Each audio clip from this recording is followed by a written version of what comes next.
Hello, everybody here on Facebook, LinkedIn, and YouTube. We are getting Instagram here together so we can do our live stream for all platforms. I know they changed some stuff around. I don't know how to do it now. I don't want to waste too much of everyone's time. I gotta figure this out. Give me 1 second, everybody. Sorry about this. Hopefully that glare is not getting you.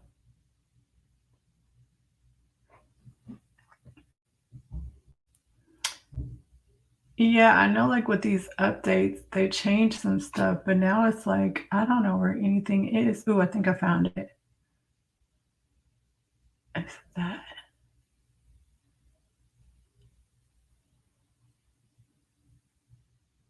I don't see live.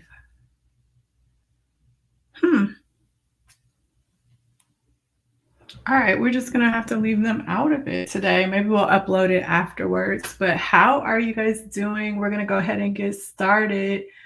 Um,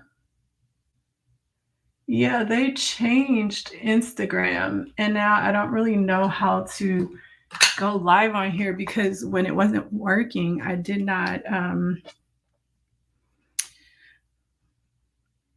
I didn't come on here. And so now it's like I don't know what to do to make a live video. It's very interesting.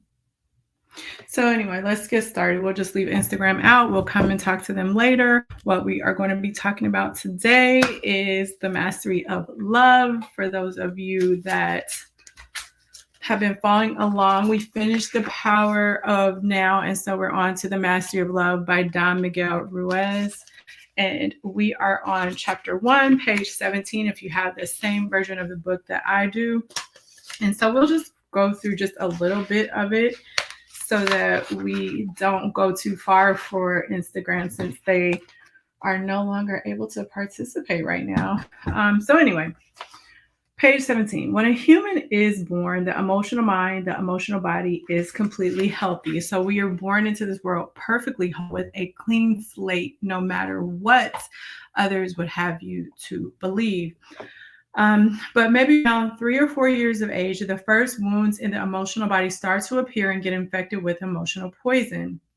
But if you observe children who are 2 or 3 years old, if you see how they behave, they're playing all the time, they're laughing all the time, and their imagination is so powerful. And the way that they dream is an adventure of exploration. When something is wrong, they react and defend themselves, but then they just let it go and they turn their attention into the moment again, to play again, to explore, and to have fun again. They are living in the moment. They are not ashamed of the past. They are not worried about the future. Little children express what they feel and they're not afraid of love. And so this is important because it's going to show us how, as adults, well, like you said, about the age of 3 or 4 and beyond, we start to really create these wounds, and these wounds impact the way that we show up in our life and impact the way that we show up in our relationships. So the happiest moments in our lives are when we are playing just like children, when we are singing and dancing, when we are exploring and creating just for fun. It is powerful when we behave like a child because this is the normal human mind, the normal human tendency. As children, we are innocent and it is natural for us to express love. But what has happened to us? What has happened to the whole world? What has happened is that when we are children, the adults already have the mental disease, much of what we talked about, I think, on Monday. And this mental disease that the adults have that they pass on from generation to generation to the children of the next generation is highly contagious. And how do they pass this disease on to us? They hook our attention. Because remember, we talked about what is the most powerful thing you have? Your power place. Your power place is when you are focused, when you are in your being, when you're not giving your attention to the things that are outside of you, you're not stuck up in your head, you're in the moment. That's where you're focusing your attention.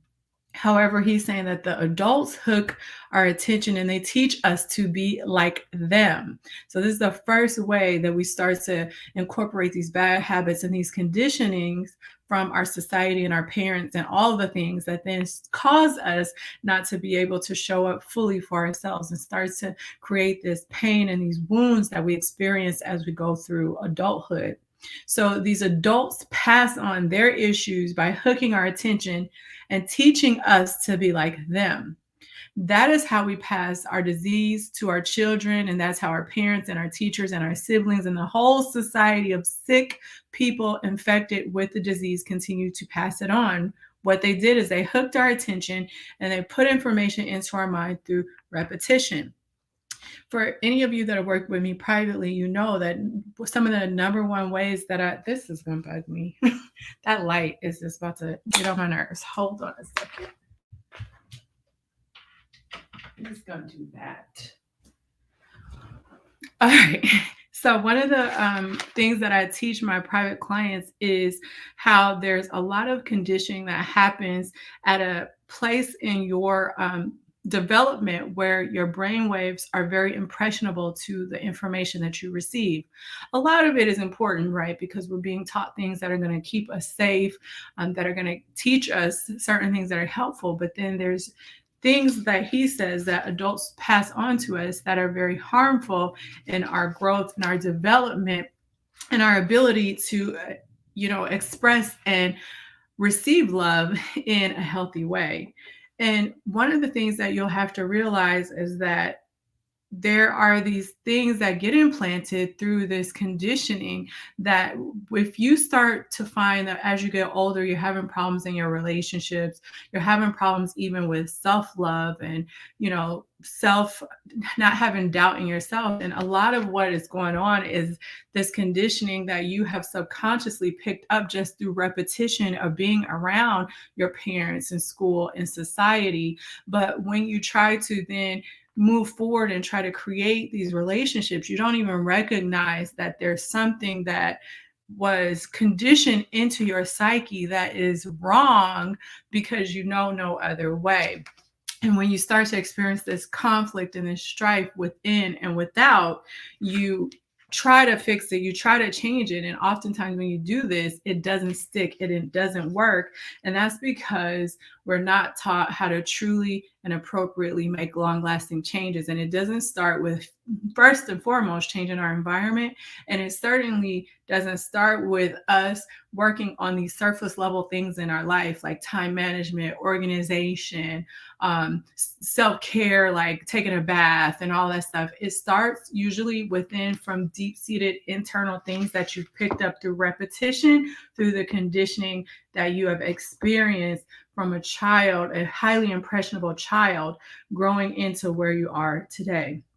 So he's saying that, the adult society, whoever that have already gone through this pattern of being sick and not being able to create long lasting relationships, then started to infect us, right? Because we have these people that don't know how to love. They don't love themselves. They have conditioning from their prior generations that then inflict their views, ideas, and conditioning upon us while they're unhealthy. So it then becomes this whole society of sick people that are infected with this disease. They hook our attention, put the information into our mind. That is the way we learn. And that is how you have been programmed in a way to where you're not able to create that connection not only to yourself, but with other people.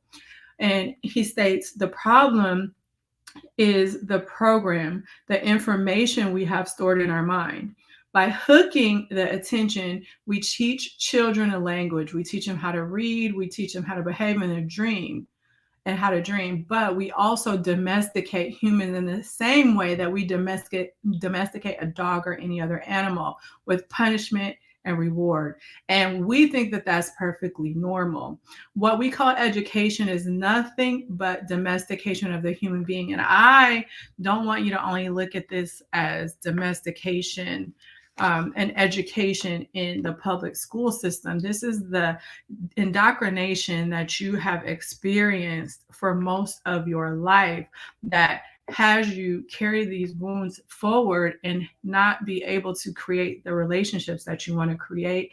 And it takes a lot of deep subconscious work that I talk to you guys about all the time, that I work with my clients with, in order to identify what you need to really pluck out deep inside of the core of who you are in order to shift. If you don't do that, you're going to try to change and it's not going to last. You're going to be frustrated if you try to change your relationships as well, or if you try to create love and you wonder why. Maybe it goes good for a little bit, but then it falls apart. He says that we are afraid to be punished, but later we are also afraid of not getting the reward, of not being good enough for mom or dad, sibling, or teacher. The need to be accepted is born. Before that, like when we're 2 and 3, we don't care whether we are accepted or not, right? We may have a little tantrum and get hurt because we don't get our way. But if you, like you said, if you examine children, they get over it pretty quickly up until a certain age. Before that, we don't care whether we're accepted or not. People's opinions are not important. They are not important because we just want to play and live in the present. And ironically, even as an adult, where you are going to be most powerful and most creative and create the best environment, the best internal psychology for yourself, and the best relationships with other people is by being present, which is what we talked about in the previous book, right? So you see how this all ties together.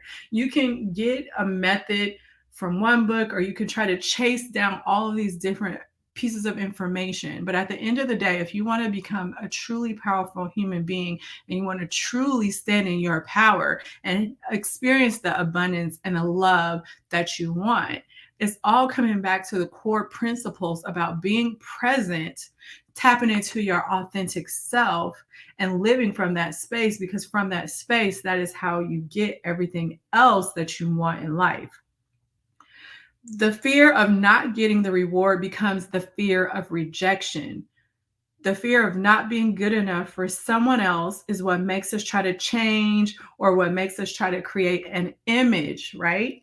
And so then we start to show up inauthentically, not only in our relationships with other people so that we don't get rejected, but we also start to lose ourselves. A lot of times when I'm first working with clients and I'll ask them, what do they want and who are they? Those are two questions that people have the hardest time answering, when in all actuality, if we were connected to our authentic self, these would be some of the most easiest things for us to answer for ourselves. So we start to let that fear of not being good enough for someone else make us change, make us create this image, and then we try to project that image according to what they want us to be, just to be accepted, just to have the reward. We learn to pretend to be what we're not, and we practice trying to be someone else just to be good enough for mom or dad or teacher or religion or husband or wife, boyfriend, girlfriend, whatever, right? We practice and practice. And if you keep practicing and practicing how to mold your image into what you think other people want you to be, if you try to be what you think people want you to be, if you try to do things so that people can accept you, guess what you are mastering? If you keep practicing something over and over and over again, pretty soon you're going to be a pro at it.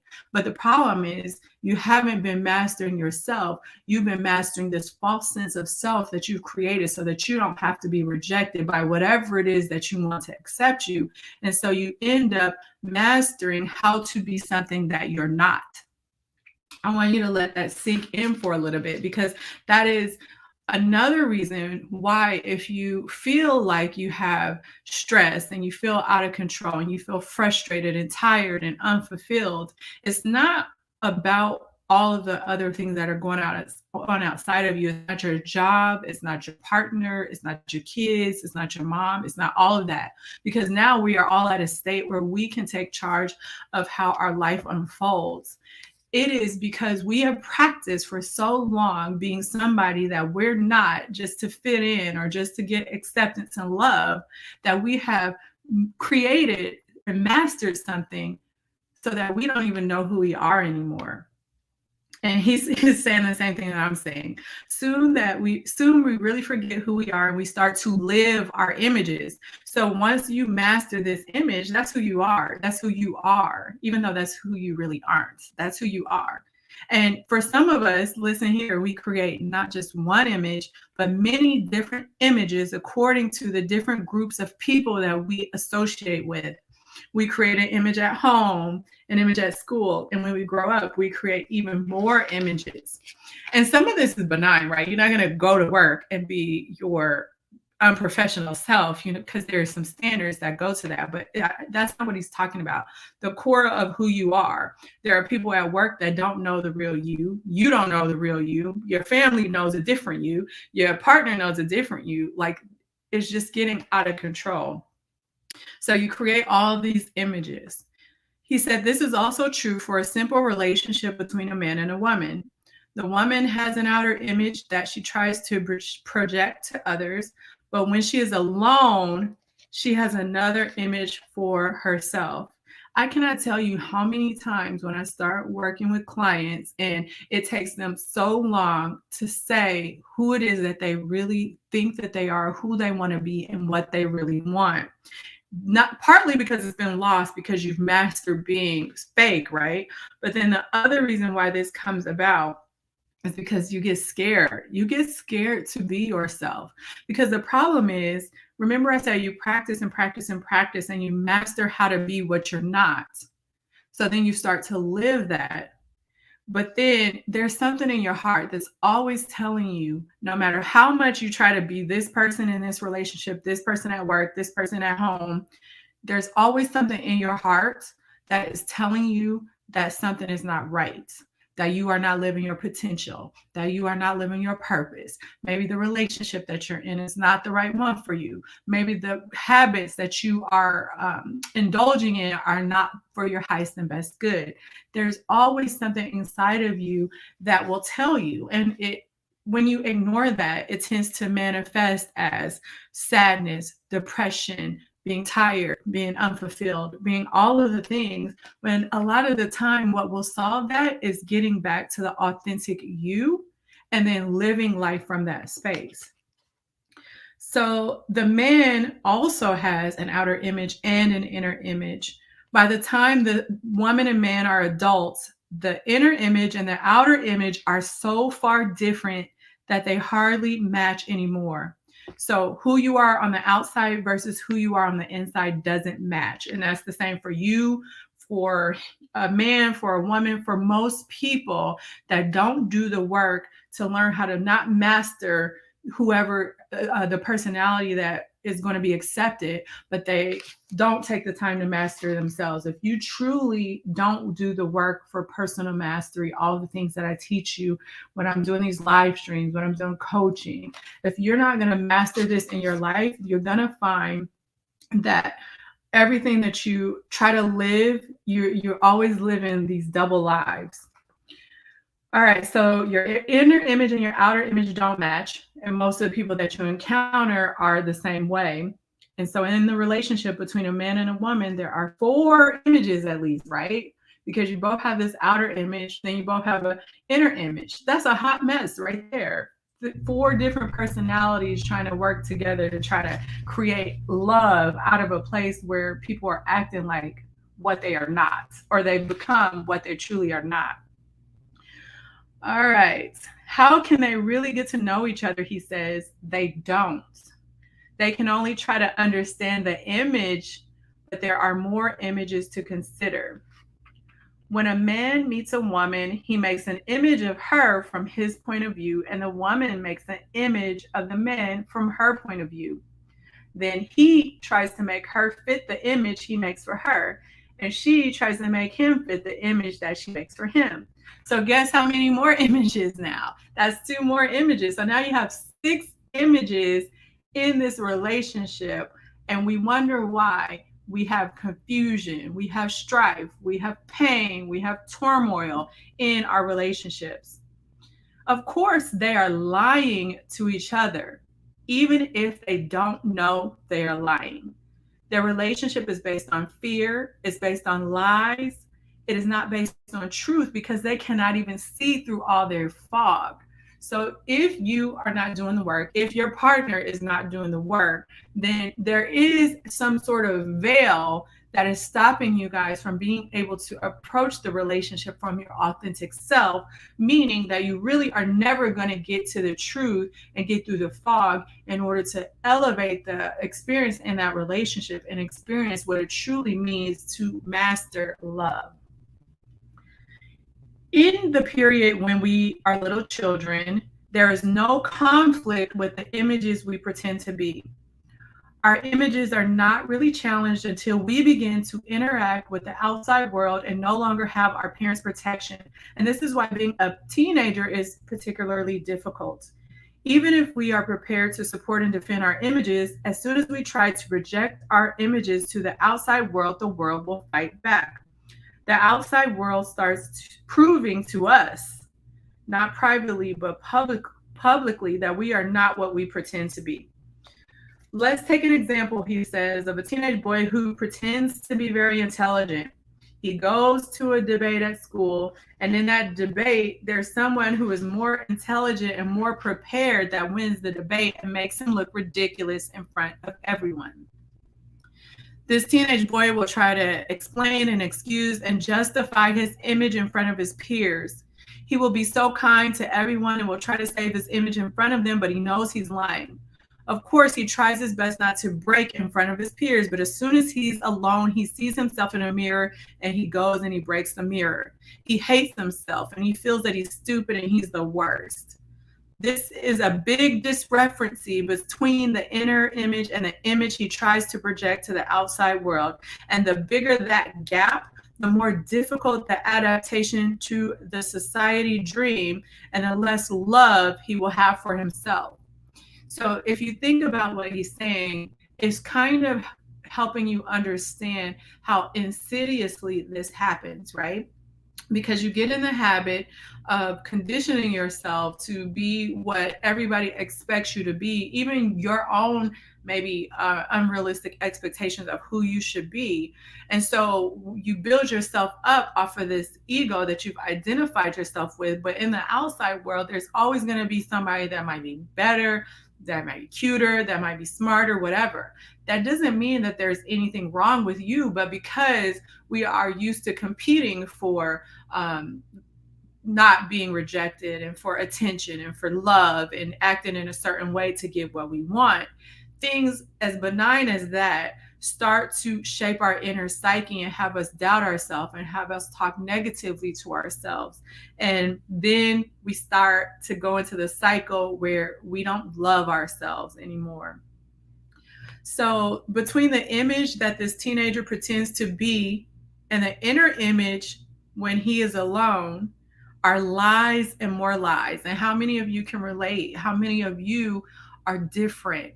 You maybe have different dreams, aspirations, feelings, thoughts, but you don't portray them to anybody in your outer world. Maybe you act like everything is fine. Maybe you act totally different than you do in your inner and outer world. But as you can see, no matter what, if you're not living your authentic self, you just create more and more lies. And then both of the images that you create, your inner and your outer self, are out of touch with reality because they're false. But the problem is you become so indoctrinated that you don't even see that. But other people may be able to see it, but you don't see it because you're now blind to that. Your denial system will try to protect you from being hurt, protect the wounds, but the wounds are real and you're hurting because you're trying so hard to defend an image. So you get conditioned to show up in life a certain way, and then whatever experiences that you have as you grow up, right? Life kind of knocks us down and teaches us a few lessons about mainly who we truly are. But for a lot of us, rather than surrender to some of the difficulties and challenges that we experience and let that be a clue for us to step back and really gain that connection with our true self, because we don't even know that we're not our true self. We will defend who we think we are, defend our identity, defend I'm a mom, I'm a wife, I'm smart, I'm caring, I'm loving, whatever it is for you. You sit and you defend an image instead of living your true self. Because in that defensive stance, you're not in your power place and you're not in your true self. Let's see. We got time for a little bit more. If you have any questions or comments, make sure that you leave them in the comment box. Facebook, LinkedIn, and YouTube. I cannot see you unless you comment. I see Kill Her 1313 said thank you. So anyway, if you have a comment or a question or need a little coaching on this, go ahead and drop it in the comment box. So last little bit here. When we are children, we learn that everyone's opinions are important, and we rule our lives according to other people's opinions. A simple opinion from someone can put us deeper into hell. And the opinion may not even be true, right? I could say that you are ugly, you're wrong, and you're stupid. That's not a fact. That's an opinion. But because we give these opinions so much importance, opinions have a lot of power over the nonsense behavior of people who live in hell. That is why we need to hear that we're good and we're doing well and we're beautiful. And how do I look? And do you love me? And do I look better than her or him? Or all the crap that we bring into these relationships, not only the one we have with ourselves, but the one that we have with other people. We need to hear the opinions of others because we are domesticated and we can be manipulated by those opinions. So what he's saying, the same way that somebody can tell you ugly, you stupid, you wrong, and you let that impact you and cause you pain, even though that's an opinion, you take it as fact. So you also take as fact when people tell you, I love you, you're beautiful, you're smart, all the things. I'm telling you both to show you that neither one of them have equal weight or is better than the other. They both are opinions. And a lot of times we make bad decisions in our life based off of based off of opinions, whether they be good or bad. So if you look ugly, you look wrong, you look stupid, and you take that opinion to heart as it is a fact, and it starts to cause you internal turmoil and pain and low self-esteem. Some of you are probably carrying a lot of people's opinions about you that aren't even true into the pain and suffering that you experience today. But think about it another way too. Maybe you grew up hearing you're beautiful, you're smart, you're perfect, or even in your relationships, that isn't any better either because it's still someone's opinion. And we've still taken these opinions and been romanced into situations where we don't need to be in them, but because we're hearing what we need to hear and these opinions are making us feel better because we're domesticated. And what did he say? We can be manipulated. So how many times have you fallen for it that way as well?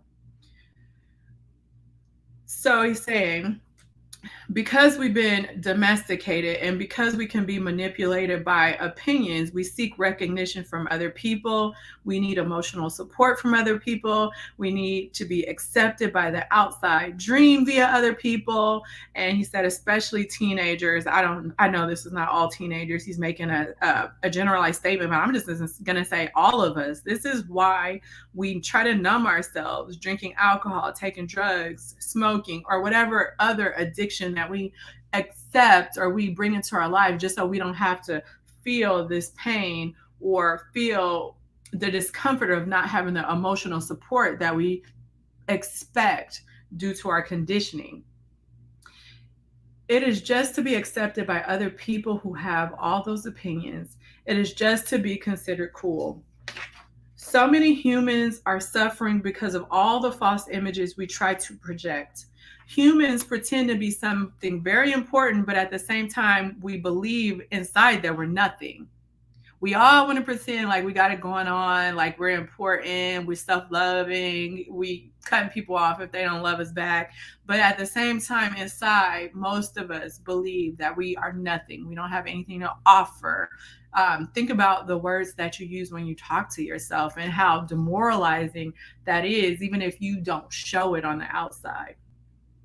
We work so hard to be someone in that society dream, to be recognized and approved by others. We try so hard to be important, to be a winner, to be powerful, to be rich, to be famous, to express our personal dream, and to impose our dream onto the other people around us. Why? Because humans believe the dream is real and we take it very seriously. All right, so that's where we're going to end today. Think about some of that. Tomorrow, it looks like we're going to be talking about how we lose our innocence, and how some of this fear and stuff comes about to continue to have us trapped from living our best life. Thank you for the hearts. For those of you that are new or watching the replay, if you like what you hear, and just know that I do this Monday through Thursday, 7 p.m. Central Standard Time. However, that time may be changing a little bit just due to client load, but I will continue to try to do my daily live streams because I like coming and giving you a message that's going to uplift you and help you to live in your power place. However, you're listening to this, you're feeling like you're struggling, you're feeling like you've been conditioned, and you feel like no matter what you do, that conditioning is holding you back from living your best self, and you want to learn how you can change your internal psychology so you're not living a lie. You're not living as one person on the outside, and on the inside, you know you truly want a different life for yourself, and so you just resign yourself to the fact that you can't have what it is that you want. Then you may want to contact me to work with me on private coaching, because that's exactly what I do. I help you identify these barriers and move through these barriers so that when you do try to make lasting change, it's actually change that is meaningful, is fulfilling, it has purpose in life. And so you can DM me, leave me a comment, message me wherever you see this video. There will be a link in the description box, and you can also email me at any time. My email address is yashika@yashikasintuition.com. I will talk to everyone tomorrow, and hopefully Instagram will be able to join in with us tomorrow. All right, take care. Have a good night. Bye.